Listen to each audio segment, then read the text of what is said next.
அனைவருக்கும் சலாம். தமிழ்நாட்டை சேர்ந்த நம் போன்றவர்களுக்கு ஒரு மிகப்பெரிய சந்தோஷத்தை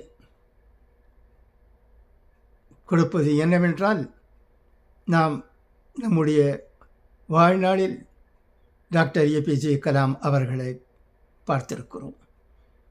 அவர்களை பற்றி கேள்விப்பட்டிருக்கிறோம். அவர்கள் நம் நாட்டு பிரசிடெண்ட்டாக இருந்தபோது எப்படி நடந்து கொண்டார்கள் என்பதையும் நாம் படித்திருக்கிறோம். அவருடைய புகழ் உலகம் முழுவதும் இருக்கிறது, நம்முடைய நாட்டிலும் இருக்கிறது. நம் நாட்டில் இருப்பவர்களும் டாக்டர் ஏபிஜே அப்துல் கலாம் அவர்களுடைய பண்புகளை எப்போதும் பாராட்டி கொண்டுதான் இருக்கிறார்கள். அவர்கள் காலமான போது கடைகள் அடிக்கப்பட வேண்டும் என்று சொல்லப்பட்டதோ இல்லையோ, ஆனால் நாம் பார்த்தோம், தமிழகத்தில் எல்லா கடைகளும் மூடப்பட்டன. வருத்தம் தெரிவிக்கப்பட்டது.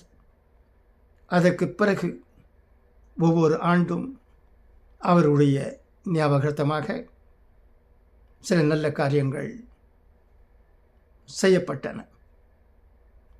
ஏழைகளுக்கு உணவளிக்கப்பட்டது. நியாயம் அதற்கு பொருள் என்று கேட்டால் டாக்டர் ஏபிஜே அப்துல் கலாம் என்றுதான் நான் சொல்லுவேன். அவர் தமிழகத்தை சேர்ந்தவர், நாமும் தமிழகத்தை சேர்ந்தவர்கள். ஆகவே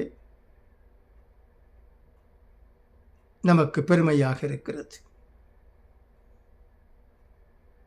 நாம் கேள்விப்பட்டோம், பிரசிடெண்ட்டாக இருந்தவர்கள் நம் நாட்டில் காலம் முடிந்த பிறகு சென்றபோது லாரிகளில் பொருள்களை எடுத்து சென்றார்கள். அது அவர்களுக்கு கொடுக்கப்பட்ட அன்பளிப்புகளாகும். அது தவறு என்று நான் இந்த வீடியோ மூலமாக சொல்ல விரும்பவில்லை. ஆனால் டாக்டர் ஏபிஜே அப்துல் கலாம் அவர்களோ அவருக்கு நம் நாட்டிலும் வெளிநாட்டிலும் கிடைத்த அன்பளிப்புகளை அது அரசாங்கத்துக்கு சொந்தமானது என்று சொல்லி அங்கே வைத்துவிட்டார்கள். அவர்கள் தம்மோடு எடுத்து வரவில்லை.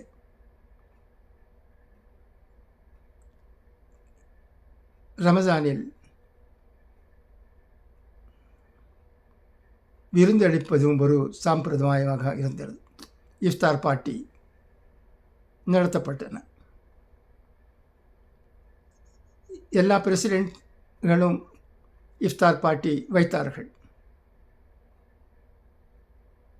அது ஒரு நடைமுறையில் இருந்த விஷயம் என்று கருதப்பட்டது. ஆனால் டாக்டர் ஏபிஜே அப்துல் கலாம் அவர்களும் இஃப்தார் பார்ட்டி தேவையில்லை, அதில் வசதி படைத்தவர்கள் தான் அழைக்கப்படுகிறார்கள். அது எதற்கு? இஃப்தார் பார்ட்டி அவசியமில்லை. அவர் அந்த பணத்தை அனாதை இல்லங்களுக்கு கொடுக்க ஏற்பாடு செய்தார்கள். அதோடு அவருடைய பணத்தையும் கொடுத்தார்கள். இப்படி ஒரு சரித்திரம் ராஷ்டிரபதி பவனில் டாக்டர் ஏபிஜே அப்துல் கலாம் அவர்கள் படைத்திருக்கிறார் என்றால் நாம் சந்தோஷம் தானே பட வேண்டும்.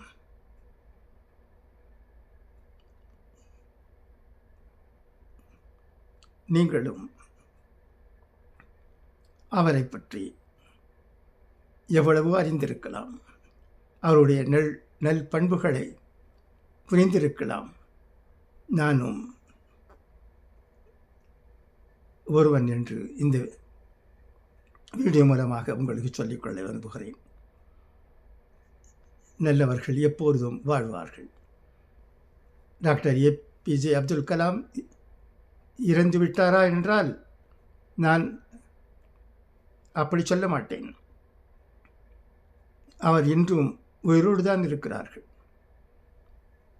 மனிதர்கள் இறப்பதில்லை, மனிதர்களுடைய மனதில் வாழ்ந்து வருகிறார்கள் என்று இந்த வீடியோ மூலமாக நான் சொல்லிக்கொள்ள விரும்புகிறேன். நன்றி.